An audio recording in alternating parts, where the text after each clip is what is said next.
London. This is The World Today. Hello, I'm Jamie Owen. Welcome to the programme. Our top stories. Poland announces it's ending arms shipments to Ukraine in an escalating row over grain exports. Our other headlines, Ukrainian President Volodymyr Zelensky is in Washington to rally support for his country. He's due to meet President Biden later.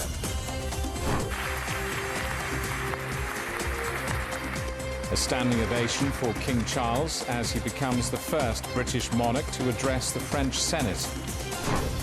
And they call it the King of Fruits, how Chinese demand for durian is helping Asian producers cash in. Poland says it'll stop sending arms to Ukraine to focus on its own defence amid an escalating row over grain exports. Tensions between Warsaw and Kyiv have intensified over the last week following the EU's decision to allow to Ukraine to sell its grain across the trading bloc. Poland responded by extending its own ban on all grain from Ukraine, something President Zelensky commented on during his speech to the United Nations General Assembly. Warsaw has been one of Kyiv's biggest supporters since the conflict began. Well, let's talk now to our correspondent Alex Cadier in Brussels. Alex, Poland and Ukraine say they will be sitting down for talks in coming days. Is there any common ground to be found on this grain row?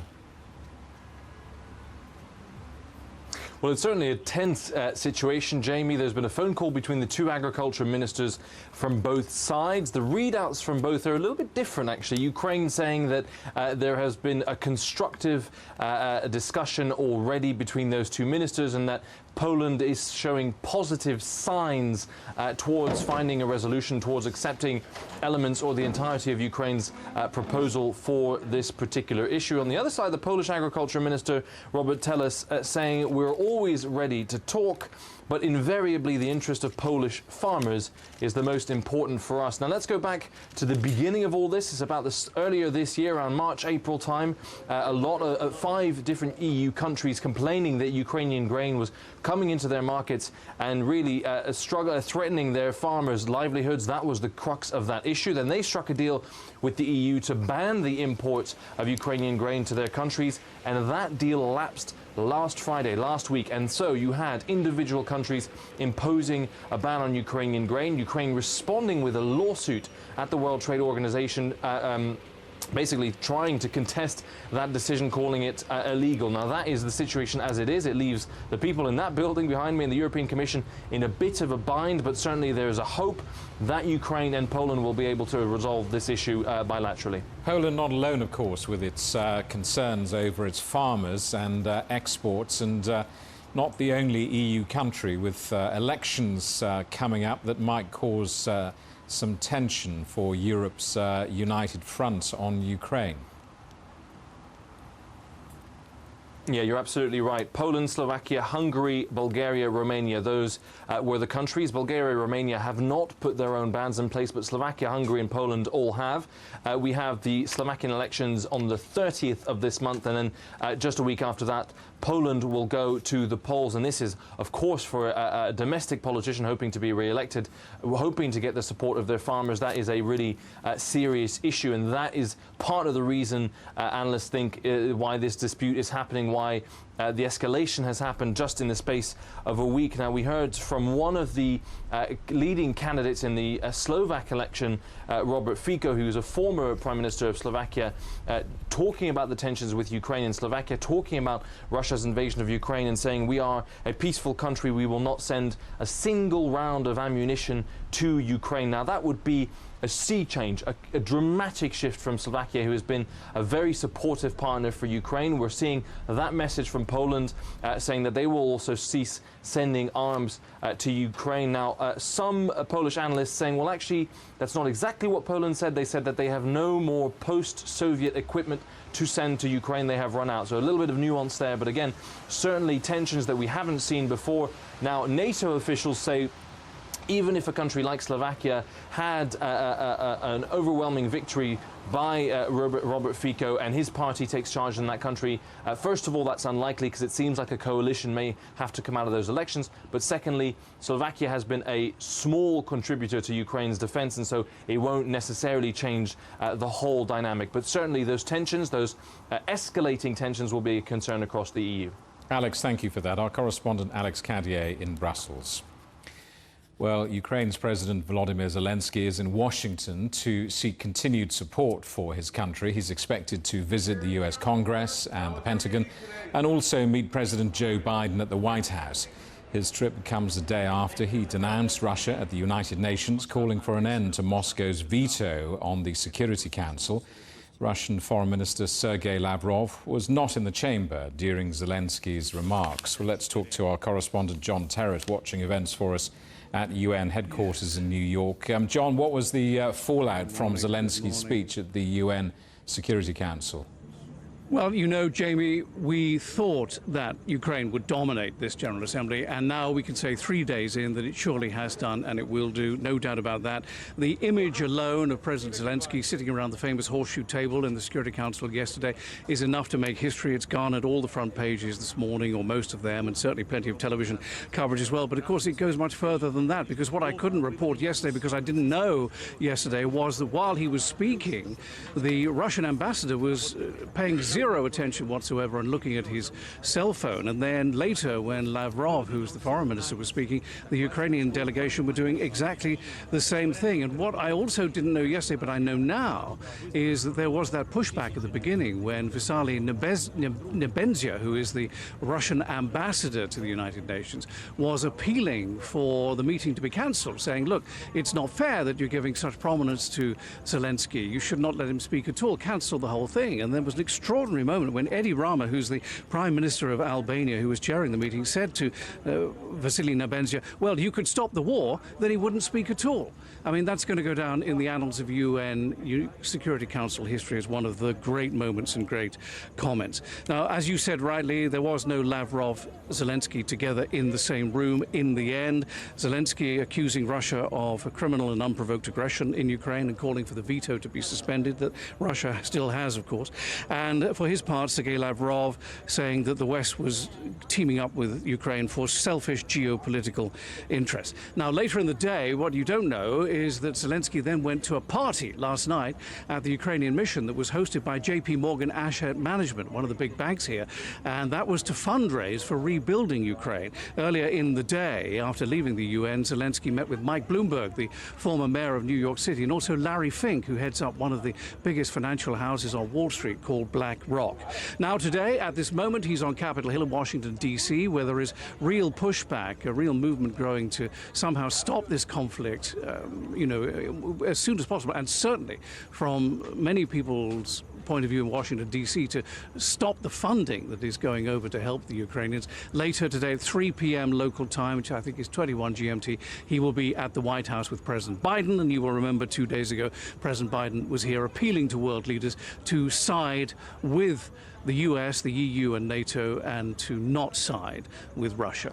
Jamie? John, while you've been speaking, we've been watching pictures of Ukraine's President Volodymyr Zelensky arriving in Congress. Let me ask you about another big moment today in the diary, China addressing the UN General Assembly a little later.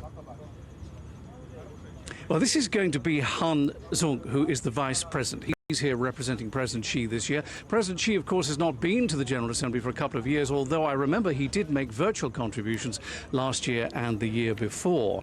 I think the key issues on the table are going to be climate, mainly because, of course, that is one area which really unifies China with the rest of the world. Also, economic growth, with the backdrop being a slowdown that's greater than expected in China at the moment. National security issues, technology advancements and trade, all likely to be on the agenda, as is China's treatment by the rest of the world in the rest of the world, including here at the United Nations. I think you should expect Ukraine and Taiwan to gain some prominence. There'll be key issues, particularly relevant developments recently with the European Union and Brazil as it pertains to China's position on the Ukraine. Now, Han Zheng will speak at 21 GMT, maybe 21:30 GMT today. He is speaker number 5 in the afternoon session, so quite a long way to go before he speaks, but obviously we'll cover it widely here on CGTN. And Jamie, if I may, just before I go, Justin Trudeau, who is the Canadian Prime Minister, is giving a news conference in about 90 minutes from now at 15:30 GMT.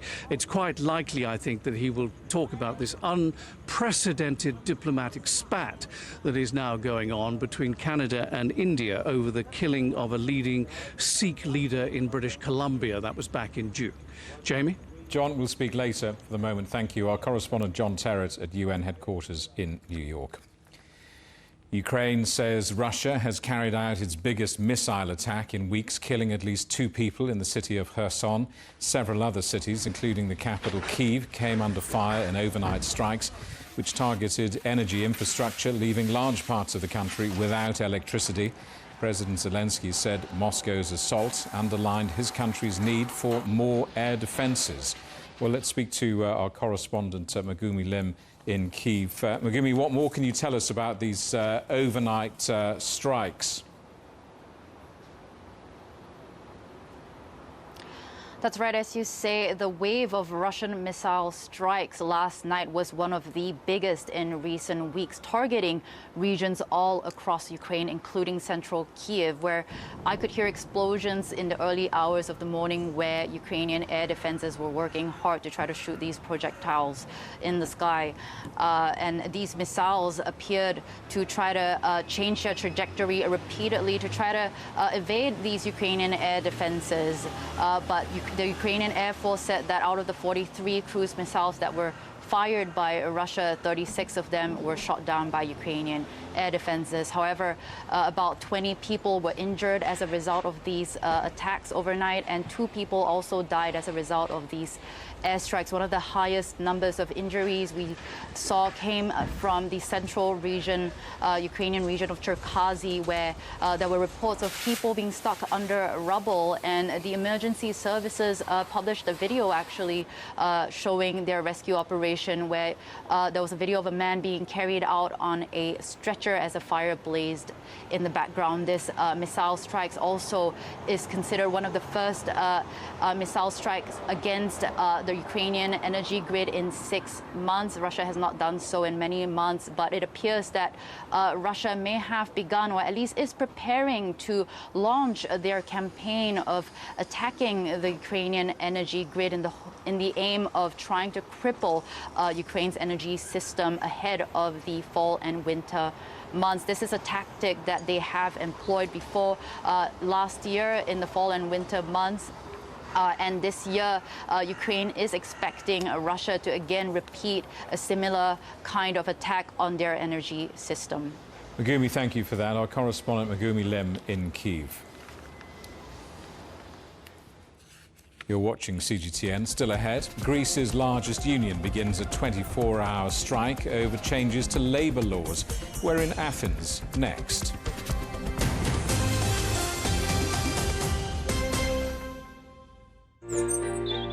Ever wondered what's the difference between a bear and a bull market? Where are the cash cows? And who are the lame ducks? And what exactly are black swans? Grey rhinos? And unicorn companies? Make sense of it all with Global Business, only on CGTN. I think it should be more global cooperation. I would like to hear more the voice of the developing countries. Globalization has lifted more than 1 billion people out of poverty. The green transition has to happen. It's a necessity. Well, China and the United States are important powers in the world. What unites us is much more than what divides us. And I believe China is committed to this agenda. Join me, Juliet Mann, to set the agenda at these times every weekend on CGTN.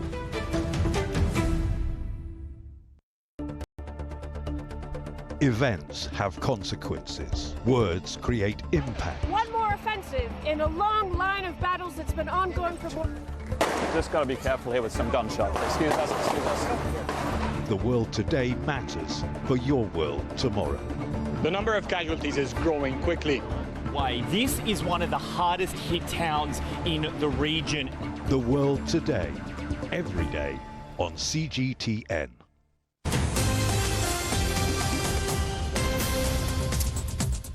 Hello, welcome back. A reminder of our top stories. Poland announces it's ending arms shipments to Ukraine in an escalating row over grain exports. Our other headlines, Ukrainian President Volodymyr Zelensky is in Washington to rally support for his country. He's due to meet President Biden later. King Charles has been given a standing ovation as he became the first British monarch to address the French Senate. In his speech, he said Britain and France had a shared responsibility to protect democracy in Europe and tackle climate change. Both countries hope this royal visit will reset relations, which have been strained since the UK voted to leave the European Union. Well, let's talk now to our correspondent, Ross Cullen in Paris. Ross, Charles's speech seems to have gone down well. What else did he have to say? Yeah, good afternoon, Jamie. The first speech, as you say, by a British monarch to the French Senate, a joint session of Parliament, MPs and senators there in the chamber listening to King Charles. He spoke about those rich, complex, the tapestry of connections and history between the British and the French peoples. He also says he was very touched by the messages he received just over a year ago on the death of his mother, Queen Elizabeth II, when he ascended the throne, Prince Charles becoming King Charles. And then since then he went on to discuss in a speech that was mostly in French. He is a fluent French speaker, dipping into English every now and again. He moved through the times to recent events as well, condemning the Russian invasion of Ukraine and also touching on something that is a real personal priority for him. We know when he was Prince Charles and now as King Charles, green priorities and environmental protections are very important to the British monarch. We can listen in now, Jamie, to a little bit more of what King Charles had to say. Just as we stand together against military aggression, so must we strive together to protect the world from our most existential challenge of all, that of global warming, climate change, and the catastrophic destruction of nature. Now, something else that he spoke about, King Charles, was also asking for and calling for more investment in policies focused on the protection of biodiversity in France, in the United Kingdom and across the wider world. And Ross, what's the wider significance of this visit? Is it going to improve those strained relations between the two countries post-Brexit? Yes, I think those relations are getting better. We had the UK-French summit earlier in the year when Prime Minister Rishi Sunak was here. Slightly more off the record, but the Labour leader, the opposition leader, Keir Starmer, was here in France earlier in the week, trying to lay the groundwork for what is a possible, but perhaps likely, a victory in next year's UK general election. The Labour leader meeting Emmanuel Macron. And we know that when he was Prince Charles, there was an especial focus and interest in the business of the government of the day. Certainly something that now King Charles takes an interest in, political priorities and policies, and he has had ample chance to speak to Emmanuel Macron during his visit, so those would have come up, some of those issues that you touched on.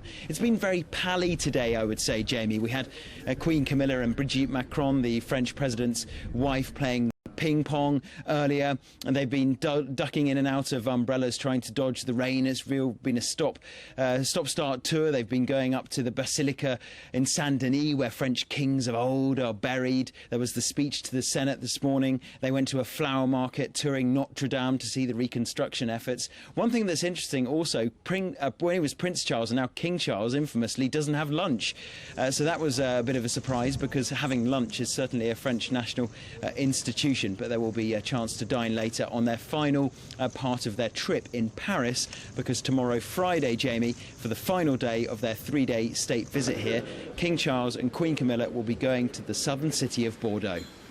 Ross, thank you for that. Our correspondent Ross Cullen in Paris.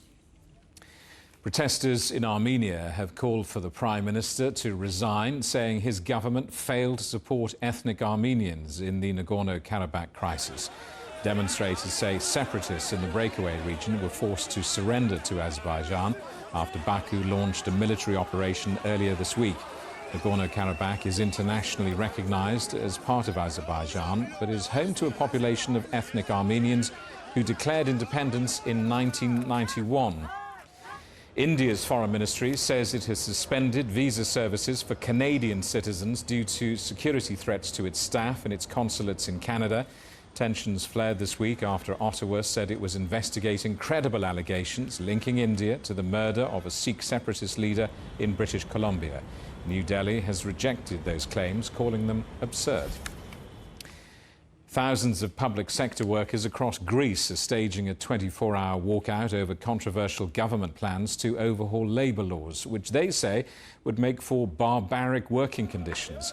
Teachers, doctors, firefighters and transport staff are among those opposing the government bill that could see employers extend the working week to 6 days and allow people to be laid off without notice. The government says this bill, which is due to be voted on in Parliament later, would boost employment. Well, let's talk to our correspondent Evangelo Sipsas in Athens. Evangelo, how much are these strikes something of a test for the government there and its policies? Yes, indeed, it is a test.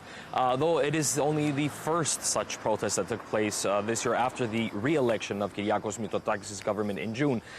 Unions are warning that more of these protests are going to come along in the days and the weeks to come. Now, we've seen a lot of these protests last year with a number of different policies the government was trying to pass, and we saw these protests were actually putting a lot of pressure to the government to even sometimes withdraw some of the bills that they're putting in place for employment. Now, it's not only a test for the government, but it's also a test of the people on the streets as well, because a lot of these people that are not, if they're on the street, that means they're not going to their jobs. And we already know that the working conditions in the country at the moment are not really the best, especially after the increase of prices with inflation and a high unemployment rate among the youth. Now, this protest today wasn't as large as people were expecting it to be, as the government canceled the protest of those working at the airport and at the country's largest port of the port of Piraeus. They called illegal the protest that they wanted to do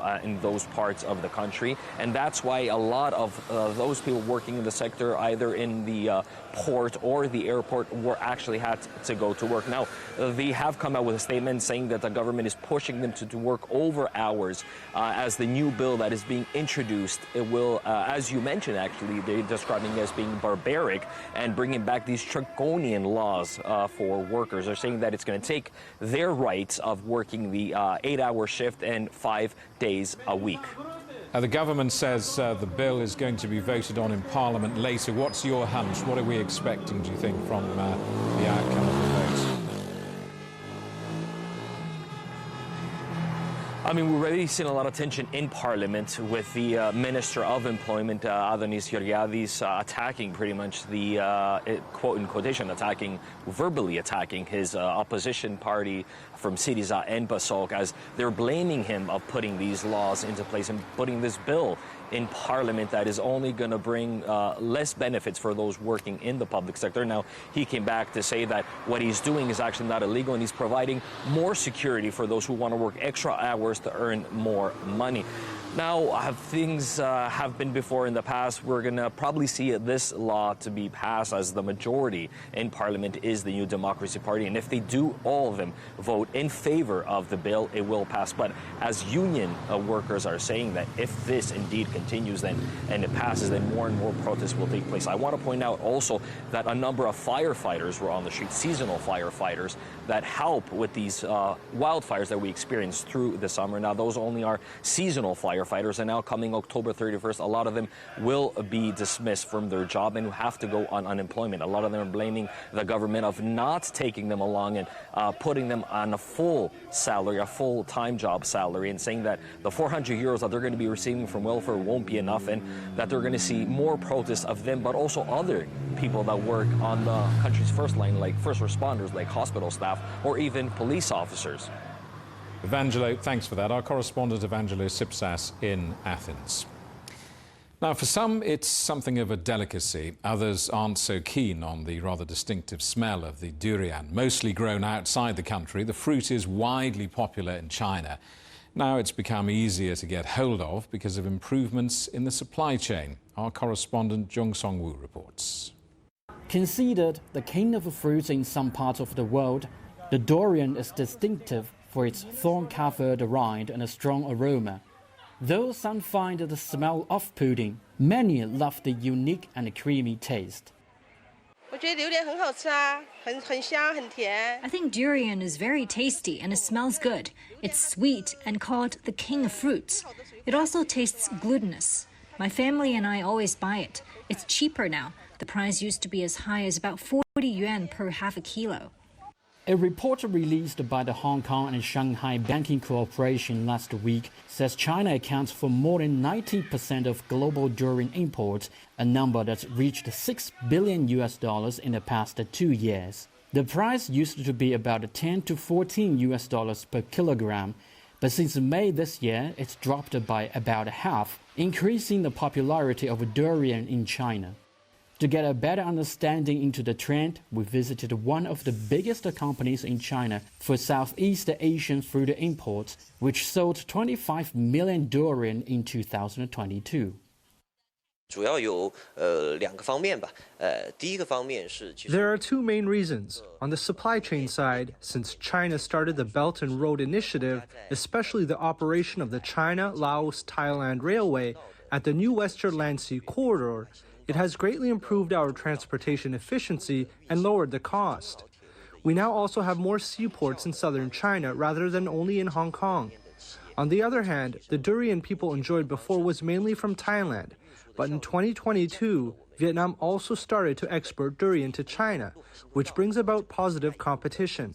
So, since May, the price has dropped and our durian lovers have access to the fruit all year round. The durian from Thailand is transported to Chongqing by the China-Laos-Thailand Railway in only 5 days. This has helped Chongqing become a major center to sell and deliver durian in China. Up until August this year, Chongqing has imported 3.4 billion yuan in fruits from Southeast Asia, up 3.5% year-on-year. Among them, fresh durian was 2.6 billion yuan, an increase of 7%, accounting for 75% of Chongqing's fruit imports from Southeast Asia in the same period. Chongqing Customs is also cooperating with its counterpart in Kunming to improve the efficiency of customs clearance down to 1 hour.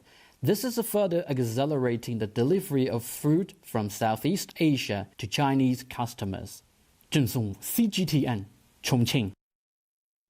The headlines again. Poland announces it's ending arms shipments to Ukraine in an escalating row over grain exports.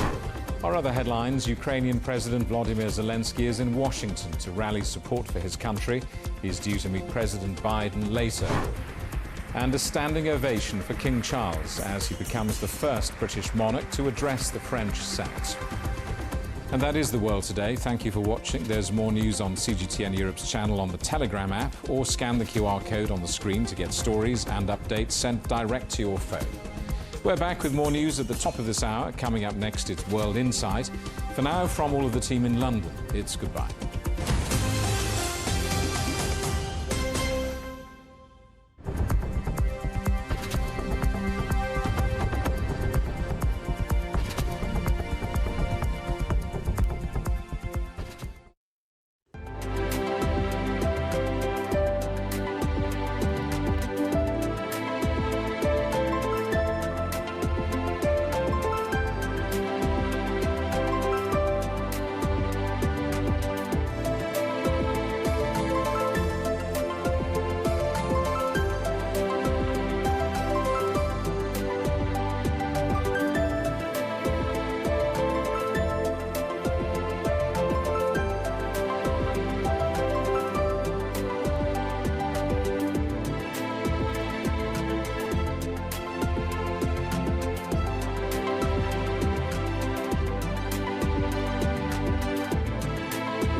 This is CGTN, China Global Television Network.